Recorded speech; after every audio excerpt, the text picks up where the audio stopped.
Terima kasih kalau hari ini saya diberikan kesempatan, ruang, dan waktu untuk memaparkan bagian dari perjalanan pengalaman kehidupan saya.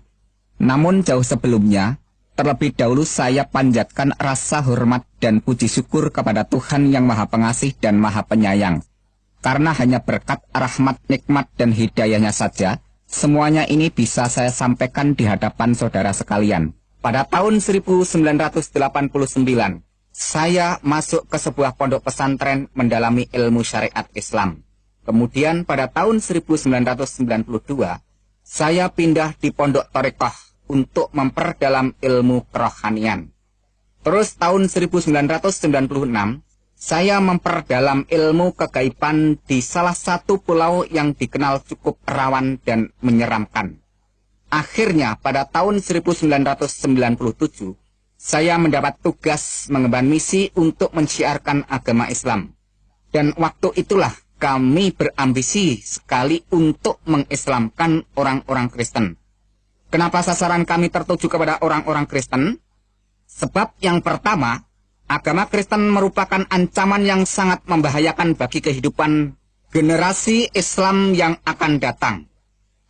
Yang kedua, ajaran agama Kristen merupakan lawan bebuyutan yang terang-terangan bertentangan dan menjungkir balikan akidah iman orang Islam yang berasaskan ketauhidan atau keesaan Allah Subhanahu wa Ta'ala.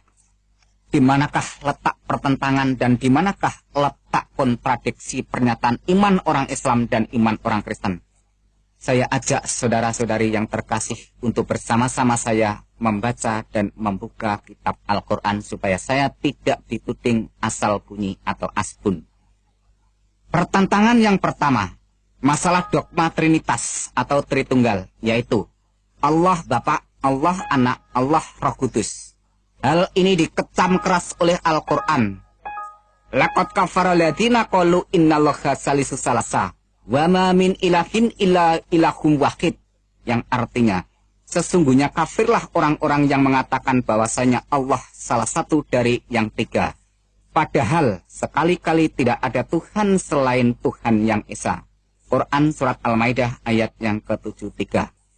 Dengan demikian disebut kafir kalau ada orang yang mengatakan Allah itu tiga. Sebab iman orang Islam menegaskan bahwa Allah itu Esa. Qul huwallahu ahad. Katakanlah dialah Allah yang Maha Esa. Quran Surat Al-Ikhlas ayat yang pertama. Pertentangan yang kedua, agama Kristen mengajarkan bahwa Allah itu mempunyai anak yang disebut dengan istilah anak Allah. Hal ini disangkal keras oleh Al-Quran. Lam yalid wa lam yulad. Dia Allah tidak beranak dan tidak pula diperanakkan. Quran Surat Al-Ikhlas ayat yang ketiga disambung dengan ayat berikut ini. Rabbina matakhadha sahibata wala walada. Tuhan tidak beristri dan Tuhan tidak beranak. Quran Surat Al-Jin ayat yang ketiga. Pertentangan yang ketiga, Kristen menekankan bahwa Isa Al-Masih itu Allah atau Tuhan. Inilah yang sangat ditolak oleh seluruh lapisan umat Islam dari golongan orang yang paling awam sampai ke tingkat golongan orang cendekiawan. Sebab hal itu sangat dikecam oleh Al-Quran dengan keras dan tegas. Laqad kafara alladziina qalu innallaha wal masihu ibnu Maryam. Sesungguhnya telah kafirlah orang-orang yang mengatakan sesungguhnya Allah ialah Al-Masih putra Maryam. Quran Surat Al-Maidah ayat yang ke-72. Pertentangan yang keempat, orang Kristen mengimani dan mempercayai bahwa Yesus atau Isa itu mati dibunuh. Hal ini juga disanggah dengan tegas oleh Al-Quran. Wa qaulihim inna qatalada masiha Isa bana Maryama Rasulullahi wa ma qataluhu wa ma salabuhu walakin subihallahum wa innal ladzina ikhtalafu fihi lafi sakim minhu malahum bihi min ilmin illa tiba adhani wa ma qataluhu yaqina, yang artinya demikian. Dan karena ucapan mereka, sesungguhnya kami telah membunuh Al-Masih Isa putra Maryam, Rasul Allah. Padahal mereka tidak membunuhnya dan tidak menyalibnya, tetapi orang yang diserupakan dengan Isa bagi mereka. Sesungguhnya orang-orang yang berselisih paham pembunuhan Isa benar-benar dalam keraguan-raguan tentang yang dibunuh itu. Mereka tidak mempunyai keyakinan tentang siapa yang dibunuh itu. kecuali mengikuti persangkaan belaka. Mereka tidak pula yakin bahwa yang mereka bunuh itu adalah Isa. Quran Surat An-Nisa ayat yang ke-157. Pertentangan yang berikutnya yaitu yang kelima. Kitab orang Kristen yang dipegang sekarang sudah tidak suci atau asli lagi. Karena sudah disembunyikan dan dirubah dengan pernyataan ayat Al-Quran. Ya ahlal kitabi qad ja'akum rasuluna yubayyinu lakum katsiran mimma kuntum tukhafuna minal kitabi wa ya'fu an katsirin. Qad ja'akum minallahi nurun wa kitabum mubin. Hai ahli kitab, sesungguhnya telah datang kepadamu Rasul kami, menjelaskan kepadamu banyak dari sisi Alkitab yang kamu sembunyikan dan dibiarkannya.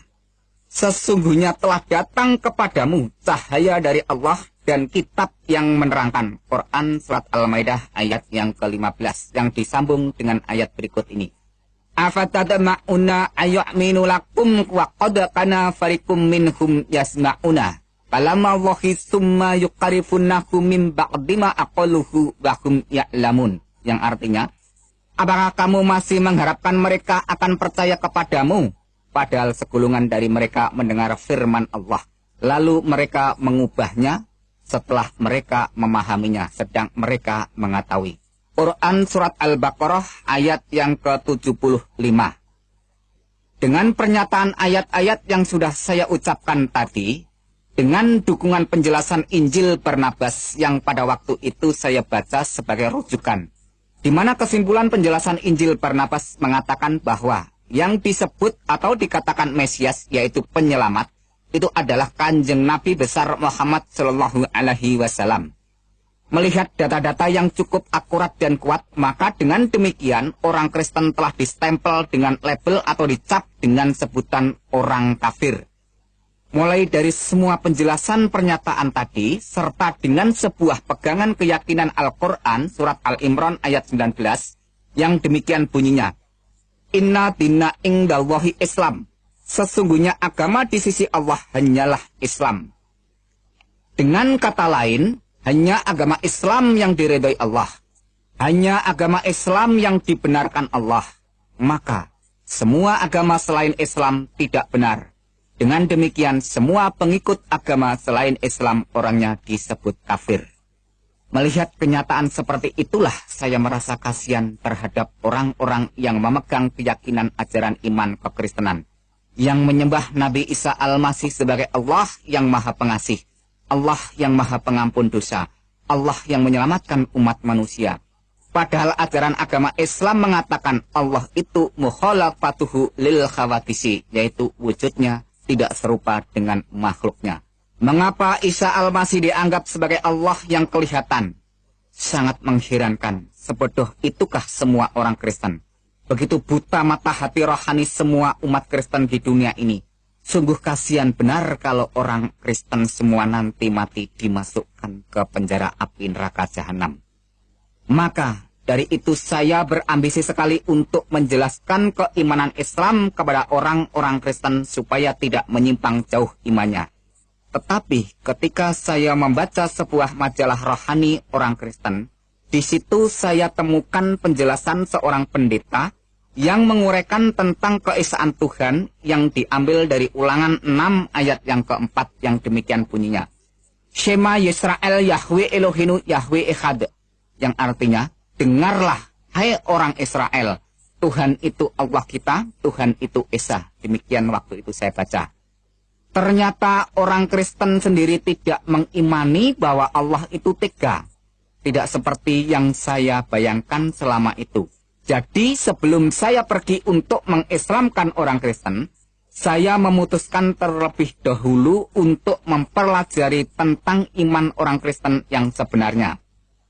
Di awal tahun 1997 itulah, setepatnya saya melangkah keluar rumah, berangkat menuju ke salah satu daerah Jawa Tengah untuk syiar agama Islam. Dengan sasaran langsung terjun campur dan berbaur ke rumah orang Kristen untuk mendialogkan keyakinan, keimanan, dan kebenaran ilahi yang hakiki. Setiap hari saya beradu argumentasi, bahkan sampai berbulan-bulan saya perdebatkan dengan orang-orang Kristen yang sudah belajar di meja teologia, maupun yang sudah menyandang gelar STH sampai MTH. Tapi, tak satu pun orang Kristen pada waktu itu yang sanggup menyanggah dan menggoyahkan keyakinan Islam saya. Bahkan seringkali saya serang dengan bermacam-macam pertanyaan yang membuat mereka gelepotan dan keteteran di dalam memberikan jawaban yang selalu berputar-putar dan sangat menyimpang dari sasaran kebenaran yang semakin membingungkan pikiran saya.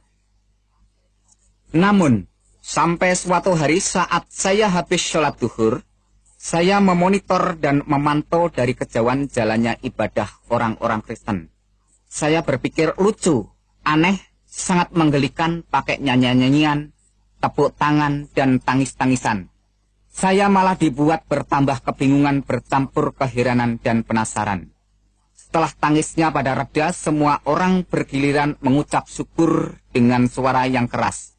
Di situ sungguh-sungguh saya perhatikan atas semua yang diucapkan dan kedengaran di dalam telinga saya, semua lafal kata yang diucapkan sama. Seingat saya demikian kata-kata bunyinya. Ya Tuhan, kami mengucap syukur atas kasih karunia keselamatan yang telah Tuhan anugerahkan kepada kami. Kata-kata inilah yang terus terngiang-ngiang siang dan malam di dalam telinga saya. Akhirnya menjadi bahan perenungan untuk pertimbangan dan perhatian. Di dalam perenungan, saya menemukan sebuah kesimpulan bahwa semua orang Kristen sudah menerima anugerah keselamatan. Sedangkan saya masih terus berdoa siang dan malam minta-minta untuk diberi keselamatan. Allahumma inni as'aluka selamatan fid dunya wal akhirah. Ya Allah, berikanlah aku keselamatan di dunia dan di akhirat. Rabbana atina fid dunya hasanah wa fil akhirati hasanata wa qina adzabannar. Ya Tuhan, berikanlah kami kebaikan di dunia dan kebaikan di akhirat. Wa qina adzabannar, dan jauhkanlah kami dari azab atau siksa neraka jahanam. Di samping itu, saya juga mendoakan Kanjeng Nabi Muhammad serta keluarganya supaya diselamatkan. Allahumma sholli ala syahidina Muhammad wa ala ali syahidina Muhammad. Ya Allah, berikanlah keselamatan kepada junjungan Kanjeng Nabi besar Muhammad sallallahu alaihi wasallam dan selamatkan juga kepada seluruh keluarga Kanjeng Nabi Muhammad. Dari situ saya bertambah semangat untuk mengkaji lebih dalam pernyataan ayat-ayat Al-Quran. Mulai dari surat Al-Fatihah sampai surat Anas. Yang saya bacakan langsung aja, surat Al-Fatihahnya demikian bunyinya. Bismillahirrahmanirrahim. Alhamdulillahirabbil alamin arrahmanirrahim maliki yaumiddin. Iyyaka na'budu wa iyyaka nasta'in ihdinas siratal mustaqim. Siratal ladzina an'amta 'alaihim ghairil maghdubi 'alaihim waladdallin. Itu bunyi Al-Fatihah. Demikian bunyi surat Anas. Bismillahirrahmanirrahim. Qul a'udzu birabbin nas malikin nas ilahin nas min syarril waswasil khannas alladzi yuwaswisu fi sudurin nas minal jinnati wan nas. Itu bunyi surat An-Nas. Nah, perlu saudara ketahui, di mana penekanan surat Al-Fatihah terletak pada ayat yang kelima dan yang keenam. Yang mana manusia diperintahkan untuk menyembah dan meminta pertolongan hanya kepada Allah saja. Supaya manusia diberi hidayah atau petunjuk oleh Allah, jalan yang lurus. Iyyaka na'budu wa iyyaka nasta'in ihdinas siratal mustaqim.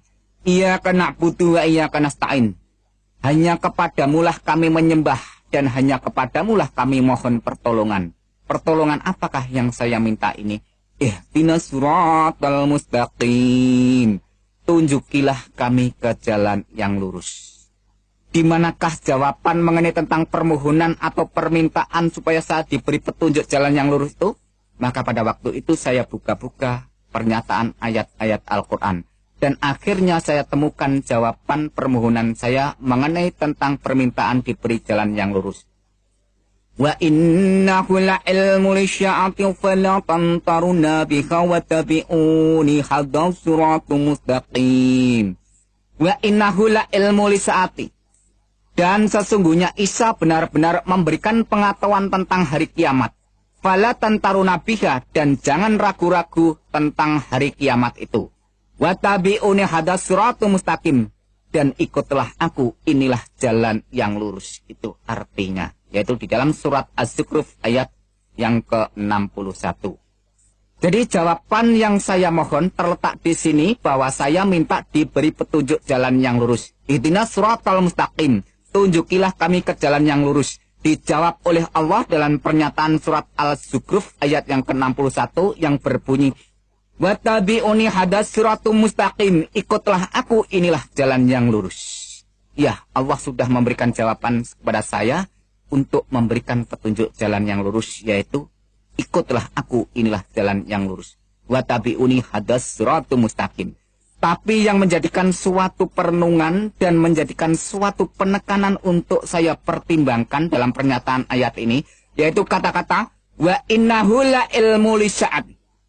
Dan sesungguhnya Isa itu benar-benar memberikan pengetahuan tentang hari kiamat. Sungguh ini menjadikan suatu perenungan bagi saya. Siapa sebenarnya Isa itu? Menurut laporan Al-Quran diterangkan bahwa Isa itu benar-benar memberi pengetahuan tentang hari kiamat. Padahal kalau menurut pernyataan surat Al-Luqman ayat yang ke-34, demikian bunyinya. Innallaha indahu ilmu lisya'ad wa nudazzilu ghais, yang artinya sesungguhnya Allah hanya pada sisinya sajalah pengetahuan hari kiamat itu. Dengan kata lain, bahwa pengetahuan tentang hari kiamat itu hanya Allah yang mengetahui. Dengan lain kata, hanya Allah yang tahu tentang hari kiamat. Tetapi mengapa Isa juga mengetahui tentang hari kiamat? Pada saat itu saya bertanya-tanya, lalu siapakah sebenarnya sosok manusia yang bernama Isa Al-Masih itu? Akhirnya terus saya buka-buka ayat Al-Quran, sebenarnya siapa Isa Al-Masih itu? Dan akhirnya saya temukan jawabannya dalam surat Al-Imran ayat yang ke-45 yang demikian bunyinya. Isqalatil malaikatu ya Maryamu innallaha yubasyiruki bi kalimatin min husmuhul masiku Isa banu Maryama wajihan fit dunya wal akhirah wa minal muqarrabin. Isqalatil malaikatu, ketika malaikat berkata kepada siapa? Ya Maryam, hai Maryam. Apa perkataannya malaikat ini kepada Maryam? Innallaha yubasyiruki. Sesungguhnya Allah memberikan kegembiraan dalam apa yang diberikan kepada Allah ini. Bi kalimatin minhus, dengan kalimat yang darinya. Minhus muhul masihu Isa banu Maryama, namanya Al-Masih Isa putra Maryam. Wajihang fit dunya wal akhirah, yang terkemuka di dunia dan di akhirat. Wa minal muqarrabin, dan yang terdekat dengan Tuhan. Wah, ini merupakan suatu perenungan tersendiri pada waktu itu. Dimana kalau saudara ketahui dan saya jelaskan bahwa yang menurut laporan malaikat ini memberikan pernyataan bahwa Maria diberi kabar kegembiraan oleh Allah. Dan apa bentuk kegembiraan itu? Yaitu bi kalimatin, yaitu dengan kalam, dengan firman atau dengan sabdanya Allah itu. Dengan kata lain, bahwa Maria ini mendapat kabar gembira berupa kalamnya Allah. Maka saya renungkan pada waktu itu, kalau begitu yang dikandung Maria itu adalah kalamnya Allah, firmannya Allah. Maka dengan kata lain, bahwa kalam yang ada di dalam gua Garbo maupun di dalam kandungan Maria yang menjadi manusia, lahir itulah yang disebut sebagai Mesias atau penyelamat. Dengan kata lain, saya jelaskan sekalian, bahwa kalam yang menjelma menjadi manusia atau kalam yang menjadi manusia itu melakukan karya penyelamatan, maka dia disebut Al-Masih. Karena dia sebagai penyelamat, maka dia disebut dengan kata lain terkemuka di dunia dan di akhirat. Itulah yang saya renungkan pada waktu itu. Akhirnya saya terus bertanya-tanya, sebenarnya siapakah Isa ini? Kalau menurut keterangan dan menurut pengakuan setiap orang percaya maupun orang yang beragama apa saja, bahwa hanya Allah lah yang mempunyai kedudukan kehormatan tertinggi di dunia dan di akhirat. Orang yang mempunyai kekuasaan terkemuka di dunia dan di akhirat itu hanya Allah. Tetapi kenapa Isa ini dinyatakan dan dilaporkan serta disaksikan bahwa Isa itu punya kedudukan terkemuka di dunia dan di akhirat? Padahal menurut pernyataan ayat Al-Quran yang jumlahnya ribuan itu, tidak ada seorang nabi pun atau rasul pun bahkan sampai malaikat pun dinyatakan oleh Al-Quran terkemuka di dunia dan di akhirat, kecuali hanya Isa Al-Masih putra Maryam. Siapakah sebenarnya Isa ini? Akhirnya saya buka-buka terus dan akhirnya saya temukan jawabannya di dalam surat An-Nisa ayat 171 yang saya ambil poinnya saja.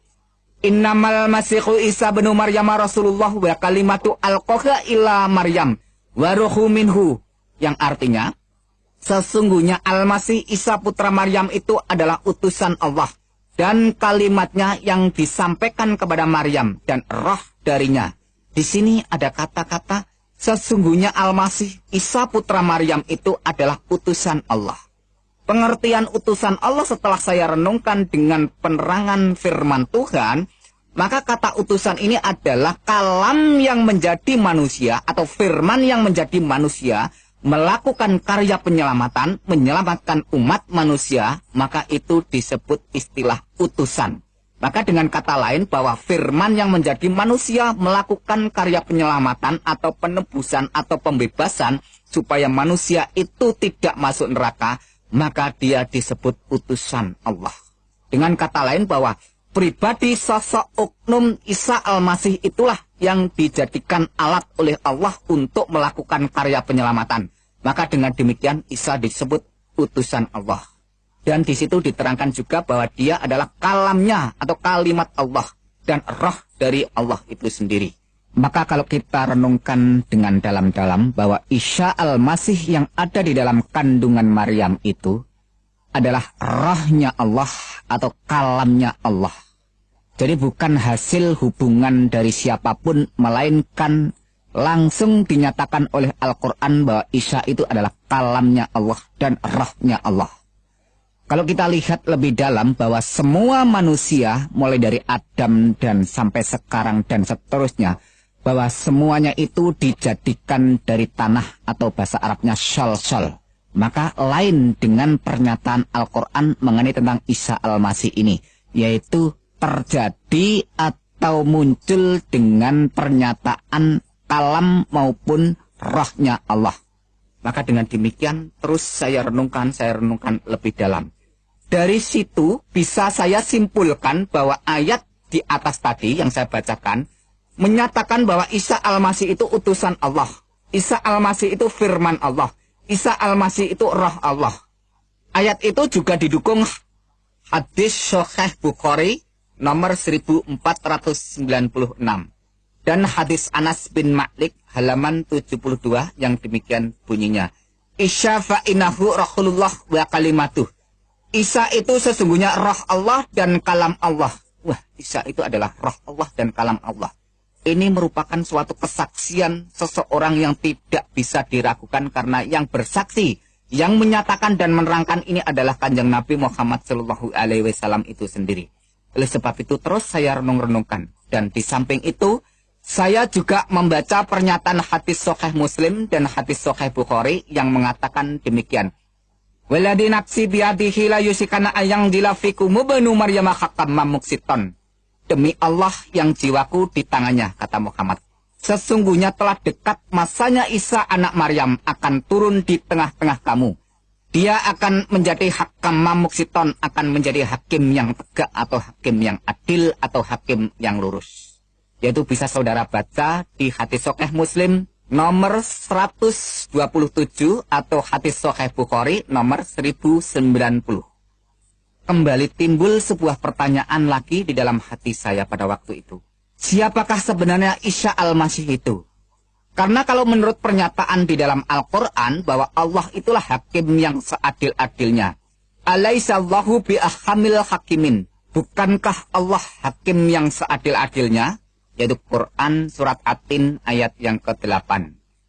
Mengapa Isa Al-Masih dinyatakan dan disaksikan baik itu Al-Quran maupun Kanjeng Nabi Muhammad sendiri sebagai hakim yang seadil-adilnya? Dengan demikian, kalau kita renungkan, tidak ada seorang nabi, rasul, bahkan malaikat pun yang dinyatakan oleh Al-Quran maupun disaksikan oleh Kanjeng Nabi sebagai hakim yang adil kecuali Isa Al-Masih putra Maryam. Ya, kalau kita renungkan dan kita hayati dari awal sampai akhir bahwa Isa Al-Masih itu adalah Roh Allah, Kalam Allah. Isa Al-Masih itu adalah terkemuka di dunia dan di akhirat. Isa Al-Masih itu adalah hakim yang adil. Dan Isa Al-Masih itu mengetahui tentang hari kiamat. Memang semua itu sudah jelas. Tetapi saya tetap belum mau mempercayai dan mengimani Yesus itu adalah Tuhan dan Juru Selamat saya. Mengapa? Karena masalah keyakinan, kepercayaan, dan keimanan tidak segampang orang membalikkan telapak tangan langsung terima dan diaminkan. Atau tidak semudah orang yang beli jajan di pinggir jalan langsung ditelan jadi kenyang. Tetapi ini masalah hati nurani yang suci. Maka membutuhkan pencerahan, penerangan Sang Ilahi yang Maha Suci.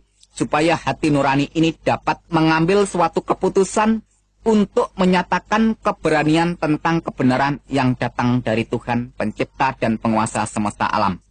Maka untuk mendukung dan memperkuat semuanya itu, saya langsung terus untuk mengumpulkan data-data yang bersumber dari Al-Quran maupun hadis, yang berkaitan dengan kesaksian dan pengakuan mengenai pernyataan tentang Isa Al-Masih itu. Inilah data-data yang sudah saya kumpulkan dari pernyataan Al-Quran. Quran surat 19 ayat 19. Di sana dikatakan, Isa Al-Masih seorang anak laki-laki yang suci. Quran 19 ayat yang ke-21. Di sana dikatakan, Isa Al-Masih sebagai tanda bagi manusia dan rahmat dari Tuhan. Quran surat 3 ayat yang ke-46 dan Quran surat 5 ayat yang ke-19, ayat yang ke-20 dan ayat yang ke-110. Di sana dikatakan, Isa Al-Masih semasa dalam buayan dan ayunan sudah bisa berbicara dengan manusia. Quran surat 19 ayat yang ke-31 di sana dilaporkan Isa Al-Masih seorang yang diberkati Allah di mana saja berada. Quran surat 3 ayat yang ke-49 dan Quran surat 5 ayat yang ke-110 di sana diterangkan bahwa Isa membuat burung, menyembuhkan orang buta sejak lahir, menyembuhkan penyakit sopak atau lepra atau kusta dan menghidupkan orang mati. Wah, ini luar biasa, perlu saudara renungkan. Dan data berikutnya, Quran surat 3 ayat yang ke-45, Isa adalah kalam Allah, terkemuka di dunia dan di akhirat. Quran surat 4 ayat 171, Isa Al-Masih utusan Allah, kalam Allah dan roh Allah. Quran surat 21 ayat yang ke-91 dikatakan, Isa dan ibunya dijadikan tanda yang besar bagi semesta alam. Dan data-data hadis yang saya kumpulkan, yaitu hadis Sahih Bukhari nomor 1496. Di sana diterangkan, Isa itu utusan Allah, kalam Allah, roh Allah. Hadis Sahih Bukhari nomor 1090. Di sana dikatakan, Isa akan turun menjadi hakim yang adil. Hadis Anas bin Malik, halaman 72. Di sana dikatakan, Isa roh Allah dan kalam Allah. Hadis Sahih Muslim, jilid 1, halaman yang ke-74. Di sana dikatakan, Isa adalah Imam Mahdi dan hakim yang adil. Hadis Ibnu Majah di sana melaporkan tidak ada Imam Mahdi selain Isa putra Maryam. Dengan bahasa Arab, La Mahdiya illa Isa banu Maryama. Itu bahasa Arabnya. Dengan dukungan dan pernyataan beberapa ayat-ayat Al-Quran dan hadis, perasaan saya seperti disinari dengan pancaran terang kebenaran untuk terus melangkah menuju jalan keselamatan. Tetapi ada satu hal yang membuat saya berat melangkah untuk berjalan terus menuju ke puncak keputusan. Apa itu? Yaitu masalah amal yang selama ini sudah saya kumpulkan sejak dari awal dengan jerih payah ibadah yang melelahkan dan memakan kurun waktu yang cukup panjang. Sebab menurut ajaran agama Islam, apabila orang itu sudah murtad atau keluar dari agama Islam, segala amal ibadahnya akan musnah terhapus. Padahal, bekal untuk menuju kehidupan kekal harus disertai dengan banyak amal. Dari sini saya kembali dihantui perasaan takut, khawatir, keraguan, kebimbangan, dan kebingungan. Saya lantas terus kembali buka-buka kitab hadis maupun kitab Al-Quran. Pada saat saya membuka hadis Sahih Muslim, ada suatu pernyataan hadis yang menjelaskan tentang masalah amal, yang demikian bunyinya.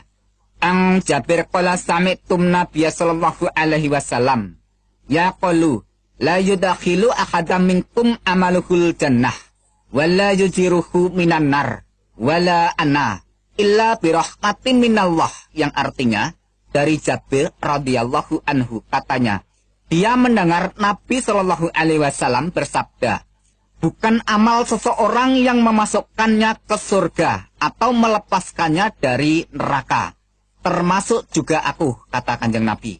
Lantas bagaimana? Illa birahmatin minallah, kecuali dengan rahmat Allah. Hadis Sahih Muslim nomor 2412 sampai 2414. Dengan kata lain saya simpulkan bahwa hadis tadi menerangkan bahwa seseorang itu masuk neraka atau masuk surga bukan ditentukan oleh amal, melainkan illa birahmati minallah, kecuali dengan rahmat Allah. Dan Al-Quran pun juga menyatakan dengan jelas, yaitu Quran surat 44 ayat yang ke-40 sampai ke-42, yang demikian bunyinya. Inna yaumal fasli mikatuhum ajma'in.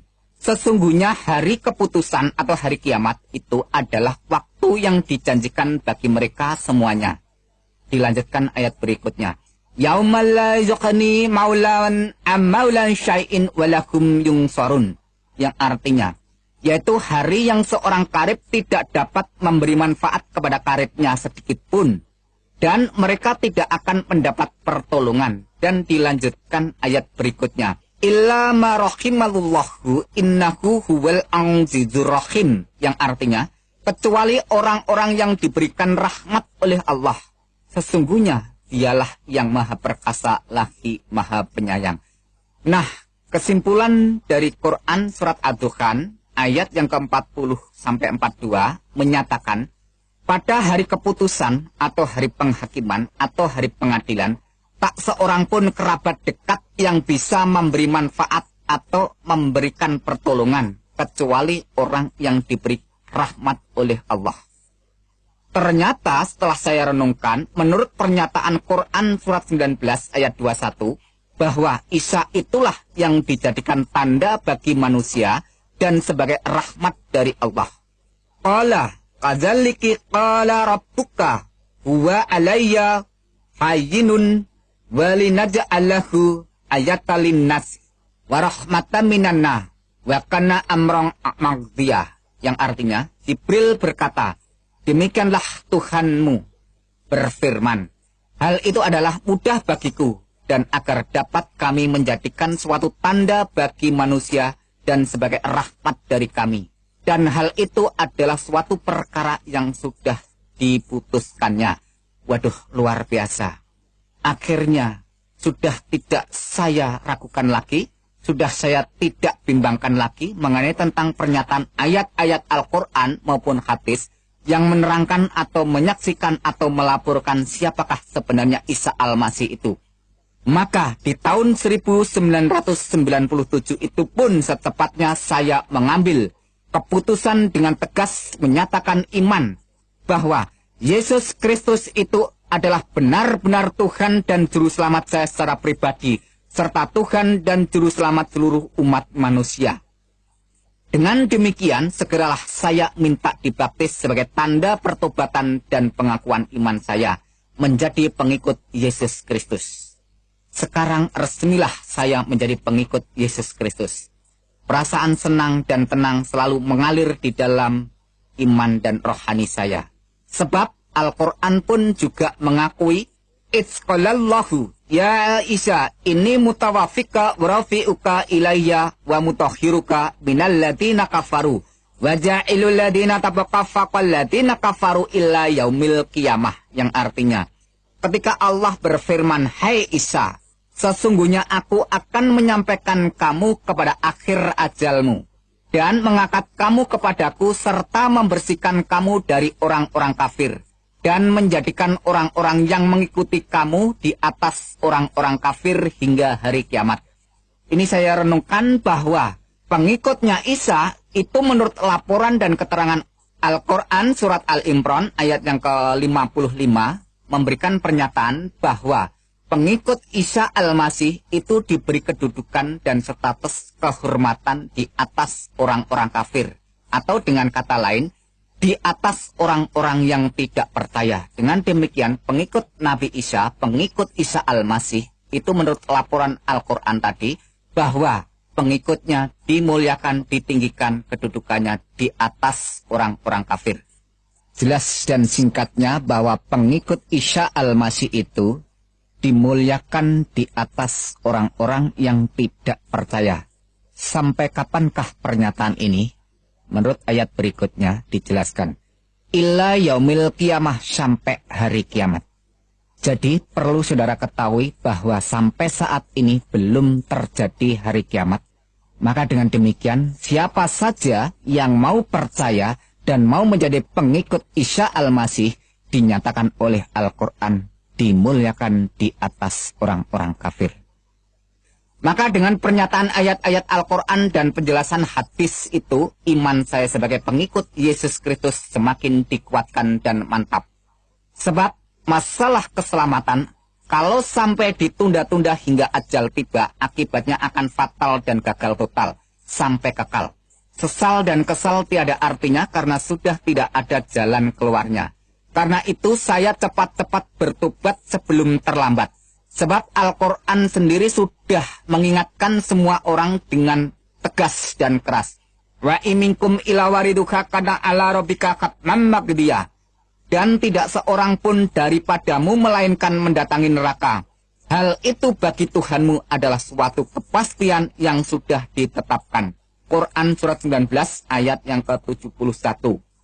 Bisa saudara baca di dalam tafsir Al-Azhar oleh Profesor Dr. Hamka. Di sana ditegaskan dengan jelas bahwa semua orang masuk neraka, tidak pandang bulu dia berbuat baik atau berbuat jahat. Semuanya dinyatakan masuk neraka.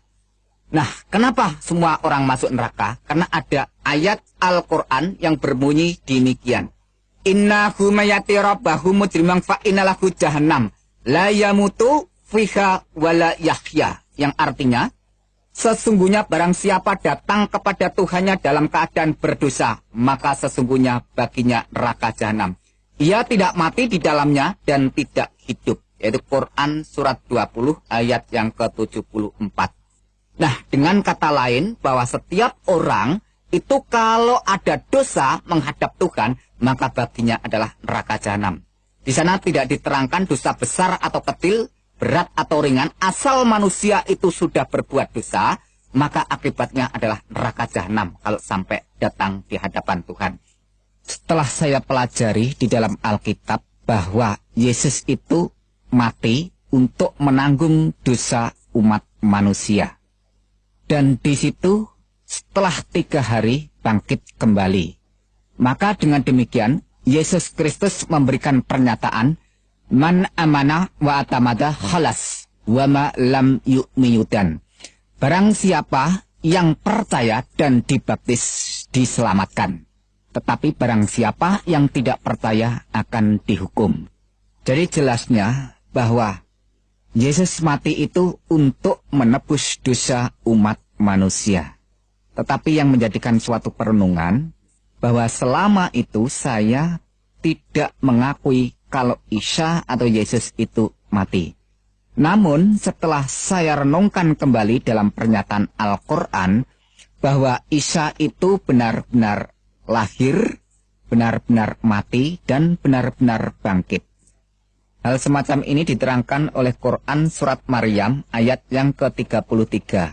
Yang di sana langsung saya terjemahkan bahasa Indonesianya saja. Dan kesejahteraan semoga dilimpahkan kepadaku. Maksudnya adalah Isa Al-Masih. Pada hari aku dilahirkan, yaitu pada hari Isa Al-Masih dilahirkan. Pada hari aku meninggal, yaitu pada hari Isa Al-Masih meninggal. Dan pada hari aku dibangkitkan, yaitu pada hari Isa Al-Masih dibangkitkan, hidup kembali. Dengan kesimpulan kronologis ayat di atas, pertama, dilahirkan atau hidup, kedua, meninggal atau mati, ketiga, bangkit atau keluar dari kubur, dan keempat, hidup kembali, alias realita kenyataan bahwa yang hidup kembali setelah mengalami kematian itu bukan setan, bukan siluman, dan bukan tipuan, melainkan benar-benar Isa. Jadi, yang jelas urut-urutannya, lahir, meninggal, bangkit, hidup kembali. Dan sekarang kita buka lagi Quran surat Al-Imran ayat yang ke-55. Kita ambil poinnya saja. Hai Isa, sesungguhnya aku akan menyampaikan kamu kepada akhir ajalmu dan mengangkat kamu kepadaku. Dengan kata lain, kesimpulannya, Allah akan menyampaikan ajal atau kematian Isa, dan Allah akan mengangkat Isa kepadanya. Jadi di sini juga jelas urut-urutannya. Mati, diangkat. Dengan kata lain, mati dulu baru diangkat. Jadi dengan jelas Al-Quran menyatakan bahwa Isa itu benar-benar mati dan benar-benar diangkat. Sesuai dengan pernyataan Alkitab itu sendiri bahwa Tuhan Yesus Kristus sadar benar-benar apa yang akan terjadi dan apa yang akan dialami pada dirinya. Ia telah mengatakan kepada para muridnya terlebih dahulu sebelum sesuatu terjadi. Maksudnya sebelum sesuatu itu dialami kematiannya. Menurut pernyataan Yesus Kristus, pada waktu itu mengajak para muridnya demikian katanya. Sekarang kita pergi ke Yerusalem dan anak manusia akan diserahkan kepada imam-imam kepala dan ahli-ahli Taurat. Dan mereka akan menjatuhi dia hukuman mati. Dan mereka akan menyerahkan dia kepada bangsa-bangsa yang tidak mengenal Tuhan. Supaya ia diolok-olokkan, disesah dan disalibkan. Dan pada hari yang ketiga, ia akan dibangkitkan. Matius 20. Ayat yang ke-18 sampai 19. Singkatnya, Yesus tahu dan sadar benar, hadir dan perannya di dunia ini menjadi korban atau penebus dosa umat manusia. Dirinya itulah korban yang sesungguhnya, bukannya korban binatang seperti kambing atau domba, lembu atau sapi. Itu sudah tidak ada gunanya, tidak ada artinya sama sekali. Makanya orang Kristen sekarang tidak perlu ikut-ikutan tata cara upacara penyembelian korban binatang semacam itu.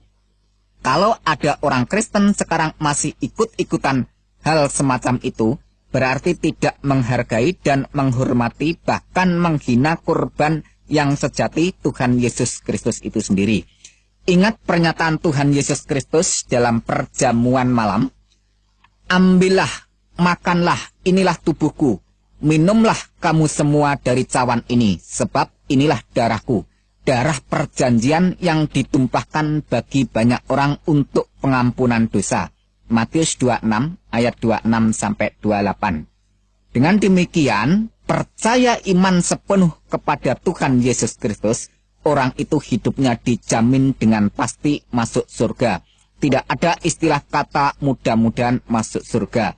Kenapa demikian? Sebab Tuhan Yesus Kristus sudah membuktikan bahwa ia sekarang ada di surga. Bahwa ia sekarang berkuasa di surga. Inilah rahasia iman Kristen, kurban penyalipan, kematian, dan kebangkitan Tuhan Yesus Kristus. Kalau Yesus Kristus tidak bangkit, hidup kembali, imannya orang Kristen mubazir, sia-sia. Sebab mengimani pribadi dan ajarannya, tapi tidak membuktikan apa-apa. Mengajar kebangkitan tapi dia sendiri tidak bangkit. Mengajar atau menawarkan orang masuk surga, dia sendiri tidak membuktikan naik ke surga. Kalau begitu tidak ada bedanya dengan pemimpin-pemimpin agama lain. Tapi syukurlah semuanya itu telah dibuktikan dengan nyata oleh Yesus Kristus Tuhan dan Juru Selamat kita. Sebab yang sangat penting telah kusampaikan kepadamu, yaitu apa yang telah kuterima sendiri bahwa Kristus telah mati karena dosa-dosa kita, sesuai dengan kitab suci. Sekarang bagaimana? Apakah saudara masih tidak percaya bahwa Yesus Kristus itu Tuhan? Baiklah, akan saya tunjukkan bukti yang bisa saudara lihat sendiri.